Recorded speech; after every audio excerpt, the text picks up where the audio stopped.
debating whether to prick the pie. To prick or not to prick? I'm not going to. Nobody said to prick it. Okay. So, hi. I thought I'd walk you through an apple pie today. As we all know, the apple pie is one of the most iconic American desserts. But if you've read my blog, and I assume that you have, since that's where this video was posted, that the American apple pie is really not all that American. While it's true that the apple pie is not necessarily from these shores, that doesn't mean that Americans haven't adapted it, adopted it, and completely made it their own. So for a full history of the apple pie, please do read the blog.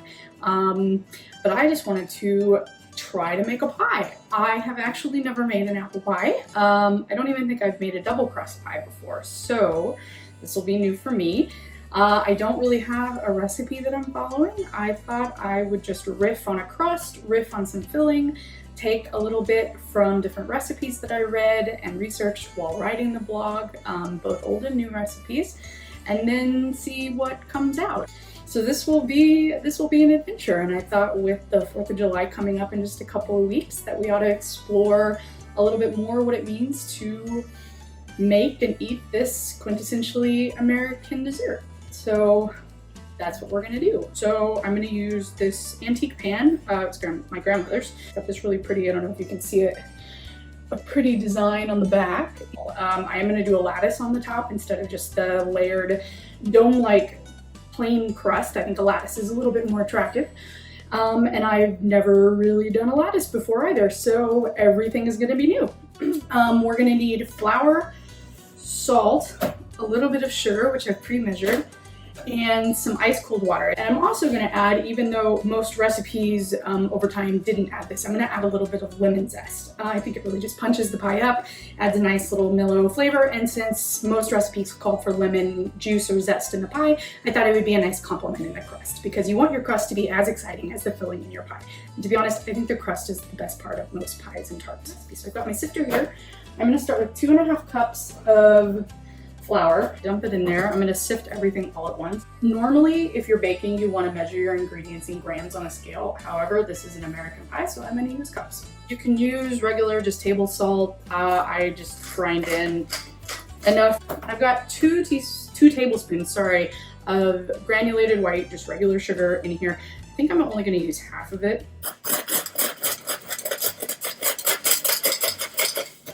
You don't have to use lemon, I just think it's nice. Mixy mix, just with my fingers here. Bring it all back in. I never said that this was a neat process. It is messy.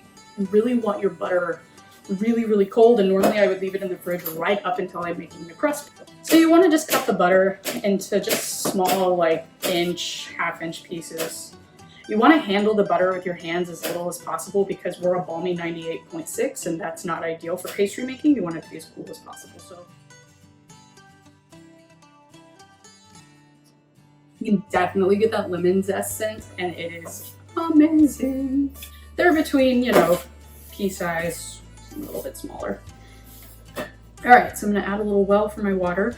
It's half a cup plus an ice cube, so it's a little bit more. While you want your dough to be able to soak up the liquid and remain somewhat dry, you don't want it so dry that you can't actually roll it. That's another reason why you rest your dough, not just to give it a chance to cool down, but to allow it to hydrate itself. All right, it has pretty much come together. And if you find that after you pull it out, after it's hydrated, if it's a little too wet because you've added too much water, always possibility, it happens to me all the time, you can just work a little bit more flour in as you're rolling it out later. So it's not that big deal. Too dry, on the other hand, and you can't really put the water back in it. So this is what 'tis. This is a very nice dough. I'm gonna get the bits off my scraper here. So what I'm gonna do, I kind of kneaded it now with my warm little hands. I'm gonna put it into a disc shape, and then I'm gonna wrap it up, put it in cling film. Okay. So we're gonna bind it up nice and tight. And then what I'm gonna do, take my rolling pin and just there.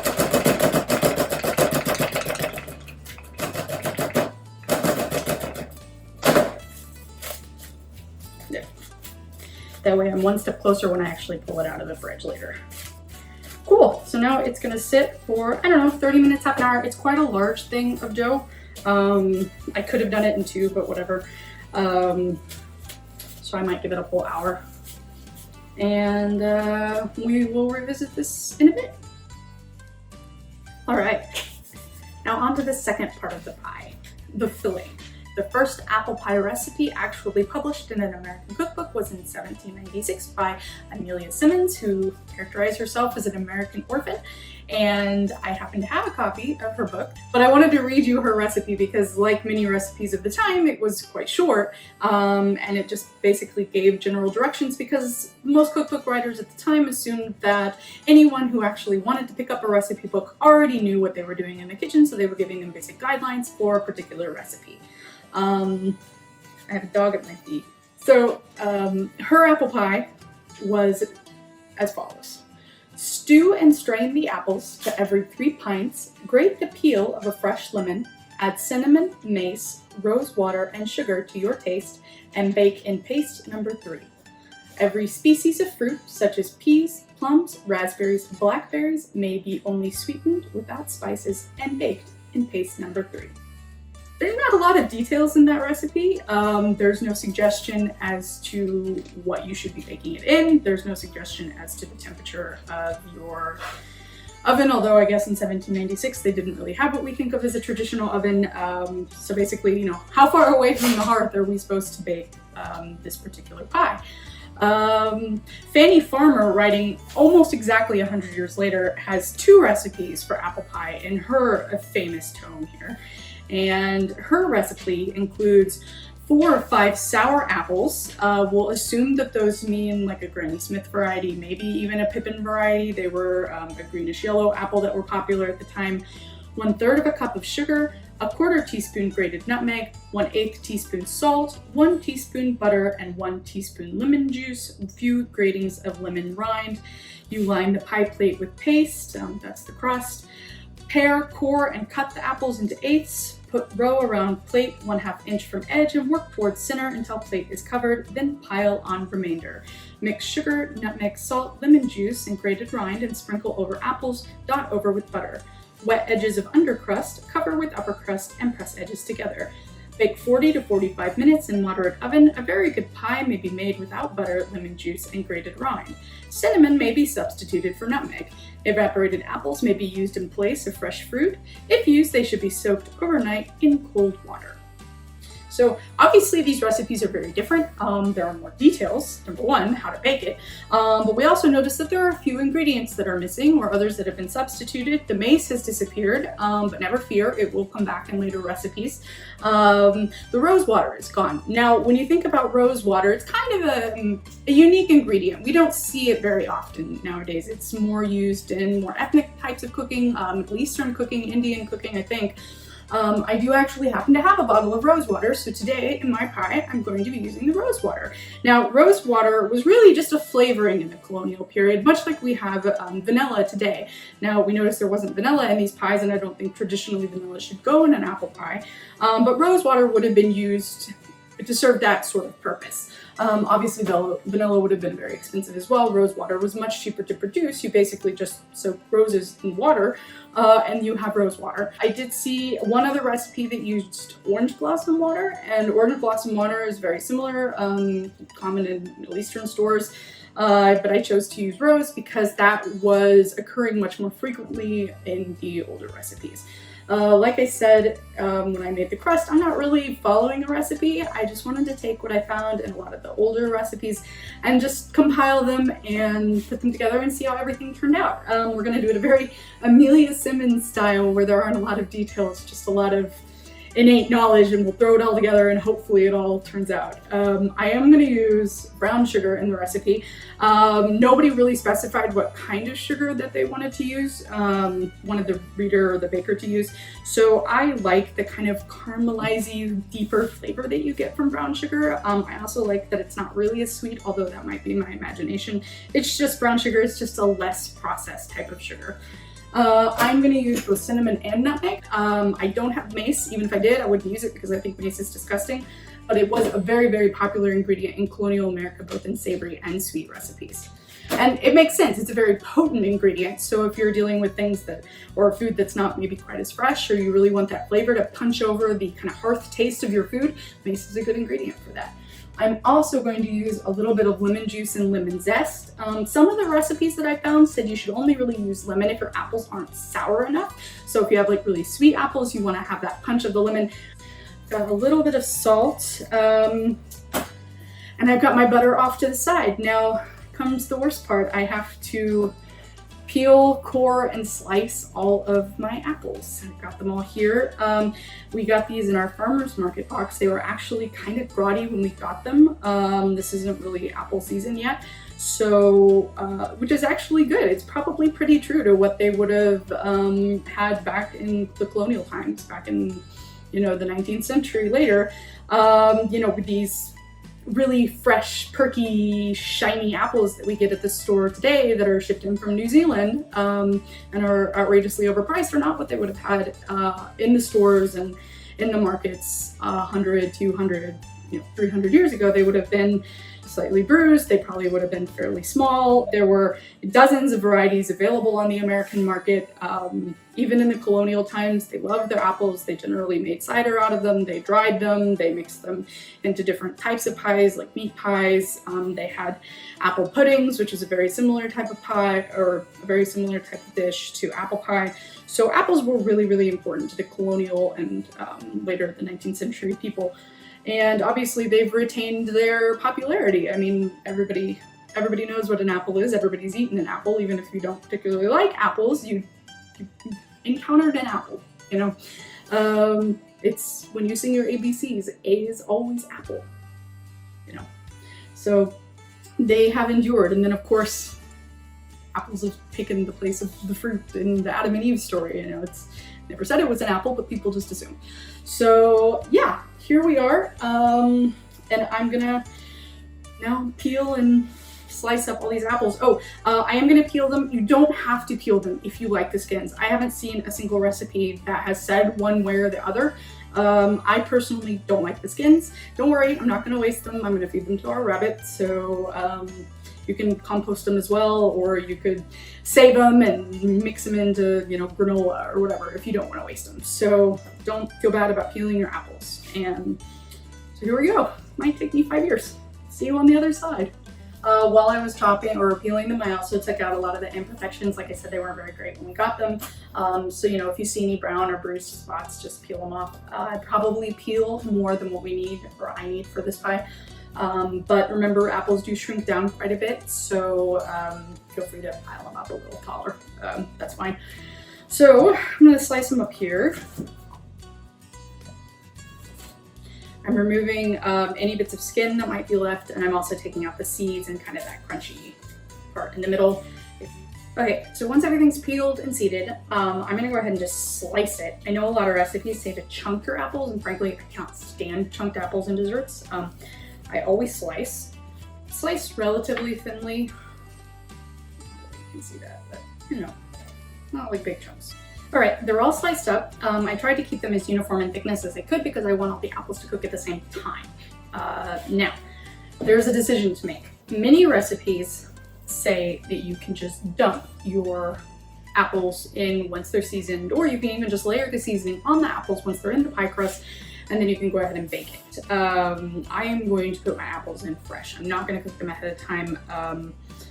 If you do want to cook your apples ahead of time, and there are recipes that have done that, it's important to pre-bake your crust at least a little bit. What I'm going to do is just bake everything all together. I think that's the slightly more traditional way of doing it. Apples will brown really quickly. If you're concerned about that, you can soak them in water, but I don't care because they're going into a pie crust. Nobody's going to see them. You know, they're not part of a fruit salad. It doesn't matter. I'm going to go ahead and squeeze this half of a lemon over.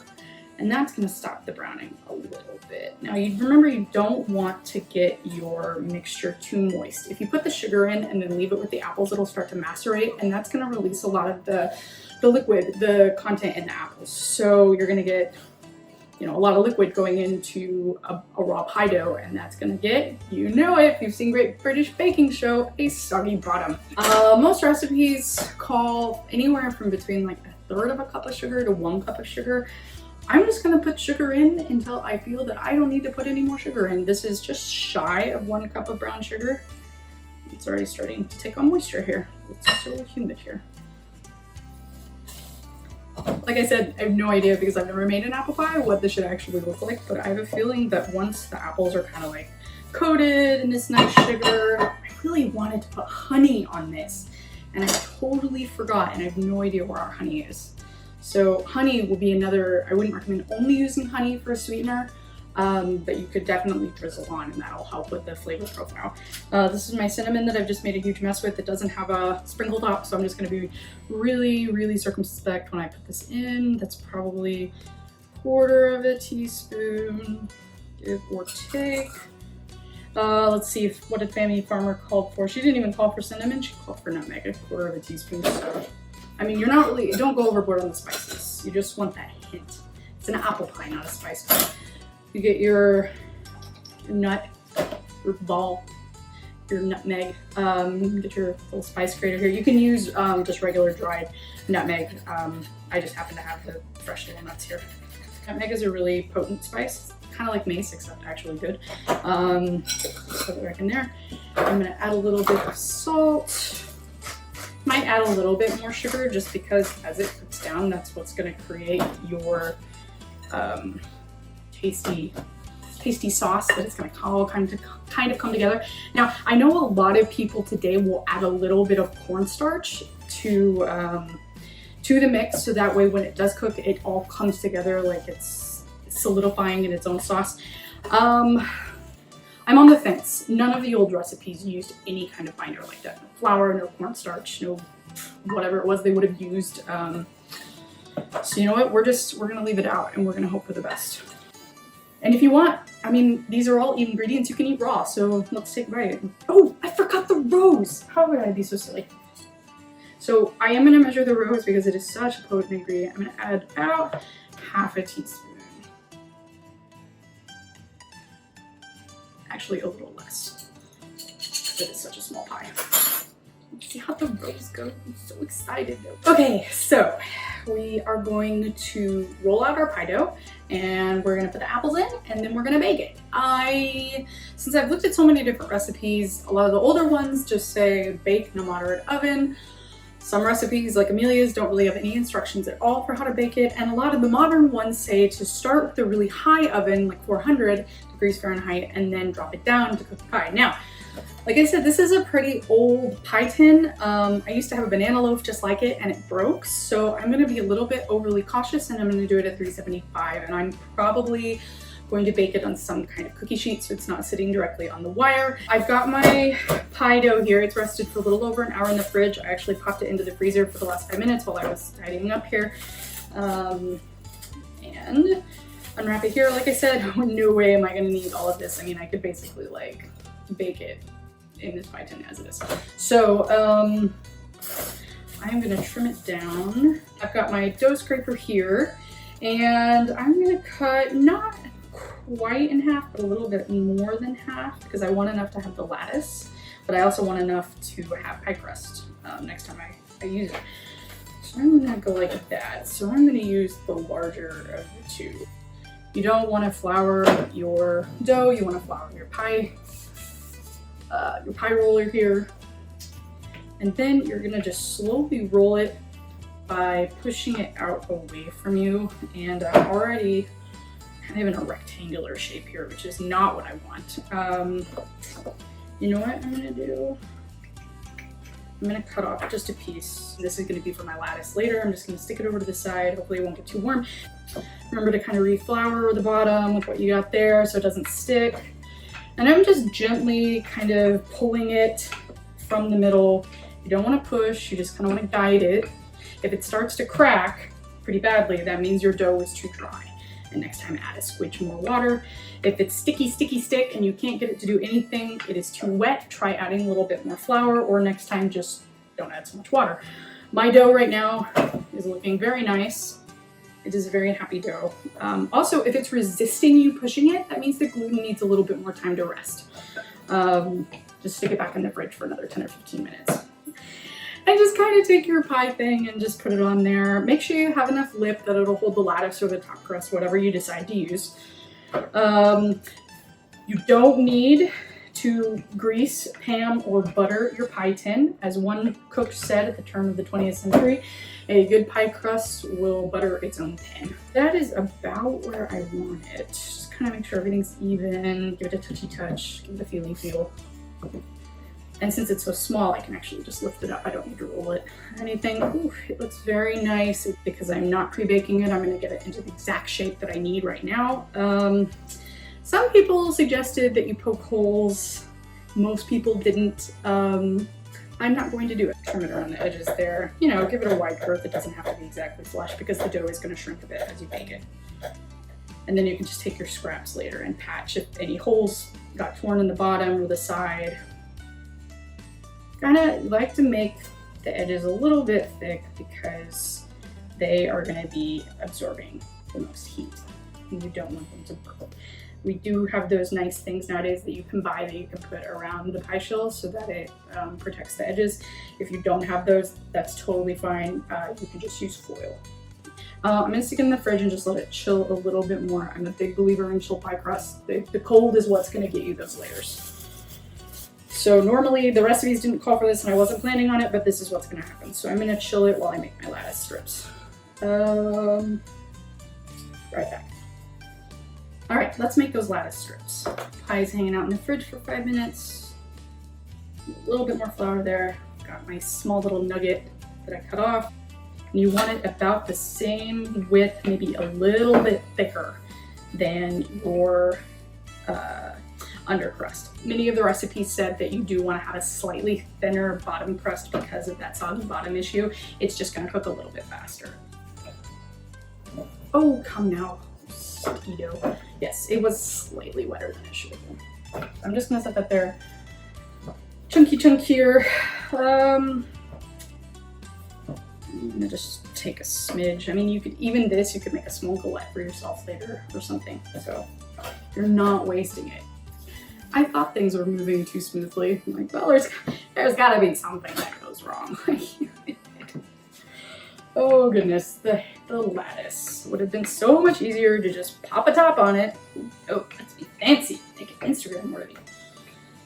15 dishes and 3 lights and 15 angles and everything's cold by the time you eat it. Instagram. Let's grab the pie because at this point I need to measure stuff and then cut it. I have a pizza cutter wheel that I'm going to use. If you don't have a pizza cutter, you can use a bench scraper.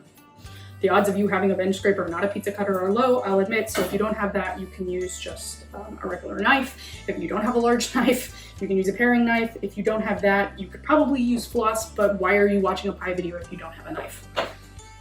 It is just a little over 8 inches across.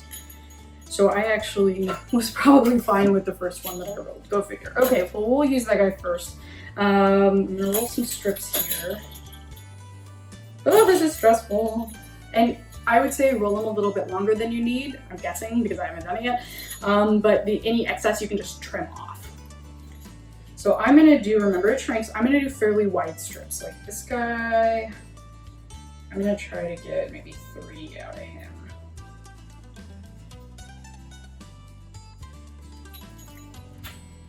They don't need to be even. This is not a bakery. You're just having fun. Don't flip if it doesn't work. I'm saying this to myself and you at the same time. Okay, so what I'm actually gonna do is just trim this guy up a little bit. These scraps, you could also dust them with butter, cinnamon, sugar, bake them up, and have a nice crispy cinnamony treat. There's no reason to waste pie scraps. You could also freeze them and make those cinnamony treats later. Let's do 3 max 4 across, so that would be times 2, so that's 8 max strips. Yeah, probably not gonna get there with this.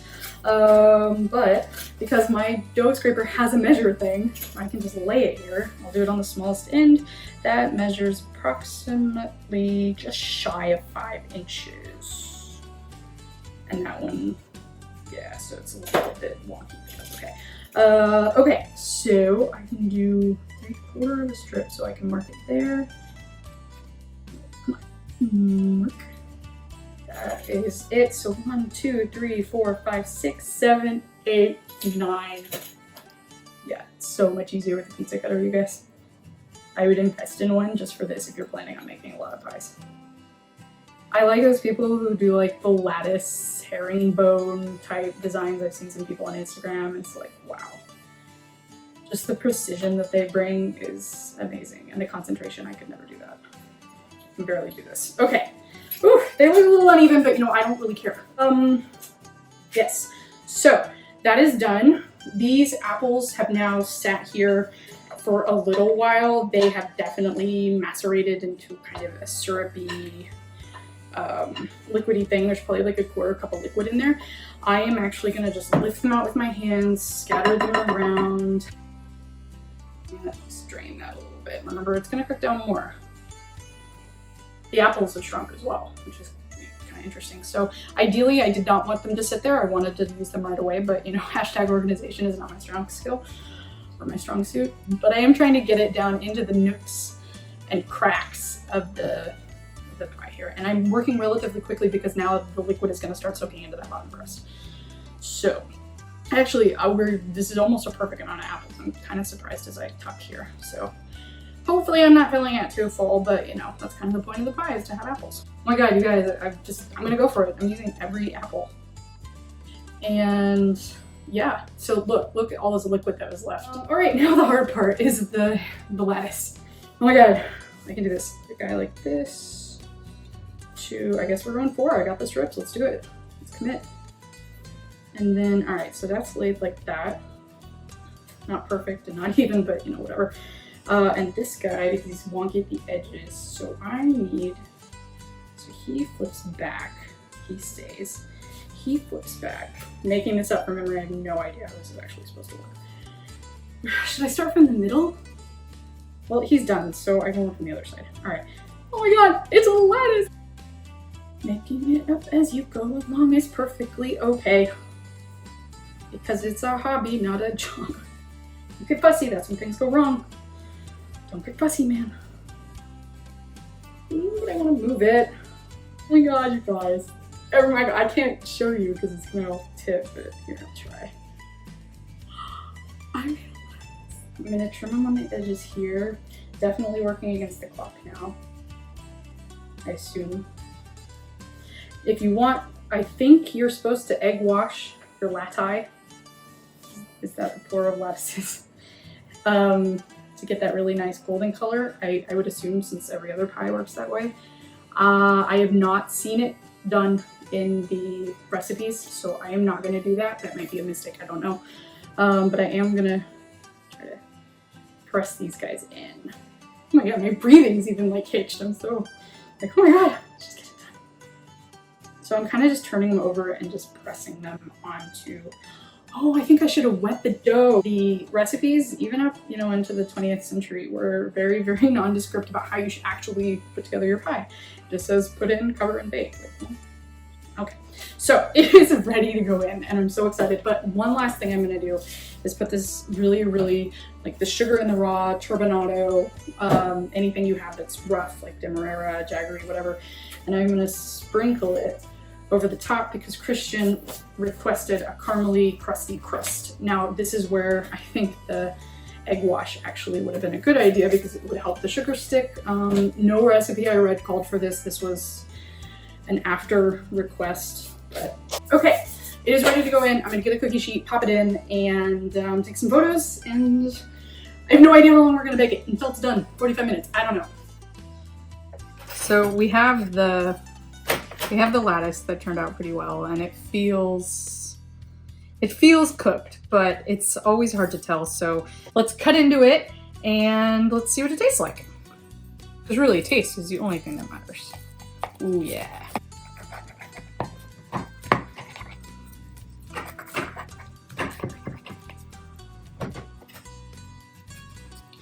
It smells very nicely of apples. Well, it does hold together. That's nice.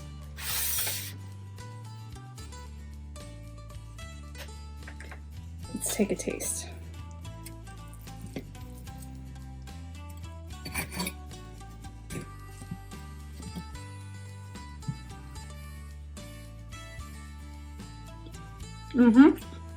It's a very nice, spicy, cinnamony flavor. The apples still have a little bit of bite to them.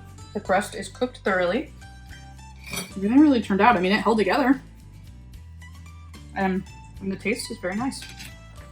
There's a hint of floral. Just a hint. Nothing overwhelming though.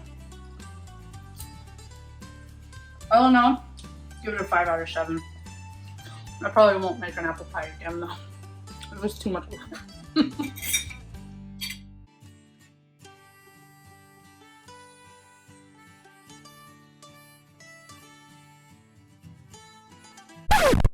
Okay, so now that everything's peeled, most part, I missed a spot here, peeled and seeded, buddy, you can snap. Meh. Big old boy. Round peg, square pin. Square hole, round peg.